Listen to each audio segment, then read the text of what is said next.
Good morning. This is the sermon for this Sunday, July 25th, 2021.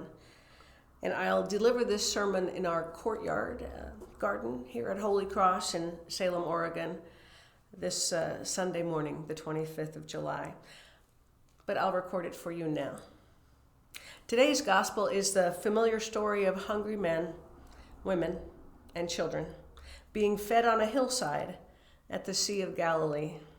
They were people who were hungry for what Jesus had to offer them. They were people who were following Jesus as he and his disciples were ministering in Galilee. They were eager to hear what Jesus had to say and to be witnesses to his healings, maybe even be healed themselves. This is an important story from the Bible. You can tell that because it's in all four Gospels. It's an accessible story for you and I because we've all experienced hunger and can put ourselves in the place of being fed as the crowd was fed. Today, though, as we read and ponder the gospel writer John's account, I'm drawn to the radical change of the status quo that Jesus models, which echoes through our celebration today at Holy Cross. Can you picture the hillside with me and the eager, yearning crowds gathered there seeking healing? John's narrative takes time to mention that the Passover is near. And so my thoughts drift to the celebration of Passover, which would have taken place in Jerusalem in the temple, organized so that men in good standing would be near the altar, women and children would be further away, and non-Jews would have to wait outside the colonnades, perhaps eavesdropping on the holy rituals offered in that temple. I believe Jesus' heart was grieved by the barriers created by humanity between worship and the adoration of the Creator and true caring for humanity. Here, on the hillside of plenty, all find a comfortable place on the grass, and food is passed to share, no questions asked. Enough to feed them all. Indeed, the plenty is so great that 12 baskets full are gathered up of the broken pieces left over from the barley loaves. Jesus' vision of the church is here on that grassy hillside in Galilee, just as I believe that vision is here in the garden courtyard of Holy Cross on the corner of Sunnyview and Lansing. We've taken the steps and had the conversations necessary, and we've put up signs that make our inclusion of all people without artificial barriers related to their gender, their sexual orientation, or race an expectation. All are truly welcome, just as on the hillside that day. I wonder now, how do we as followers of Christ continue to model the open-handed inclusion of Jesus from John 6? Remember, the crowds were invited to rest and be fed, not just gather for teaching or worship. This narrative, I think, is a model of the beloved community where care and regard are manifested by your leadership here at Holy Cross.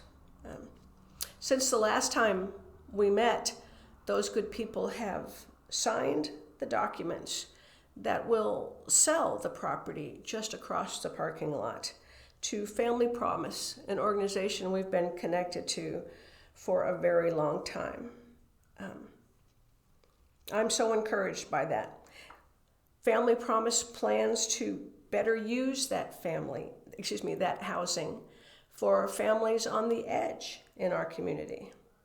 And so the question is, how else shall we, as people of God, address the needs of our community? Case in point, our city cleared and cleaned out several homeless camps within a mile of our church this week. So, what's next? What shall we do as Jesus followers to serve in the gaps of the needs those people will still have. What is our role in offering practical support? Do we have a role? John chapter 6 shows Jesus first noticing and then responding to the needs of those gathered in a practical and generous way. How are we called to be practical and generous to the obvious needs that surround us here in our own neighborhood? There's much to challenge us in this gospel, but there's also just as much to comfort us, especially in these days when the trauma of pandemic has affected us all. It says, Jesus said, "Gather up the fragments left over so that nothing may be lost." There are so many moments in these times when you and I are aware of our brokenness over the illness of so many, the death of people close to us, and of so many we never met. Brokenness over the disruption of our lives, the lost opportunities of being together, and the relationships that did not survive the pandemic. But the image of brokenness for me, as your pastor, will always connect to the action of breaking the bread for Holy Communion, following Jesus' example. I truly miss not being able to place a torn piece of bread in your open hands at the chancel rail. Please know that I am picturing placing that gift in each hand during all the communion moments we have shared together. I give you each, today and always, to hold in each heart the image of the brokenness of Christ given to the world, and to each of you individually to nurture you and to create the beloved community of Christ in all the world. Amen.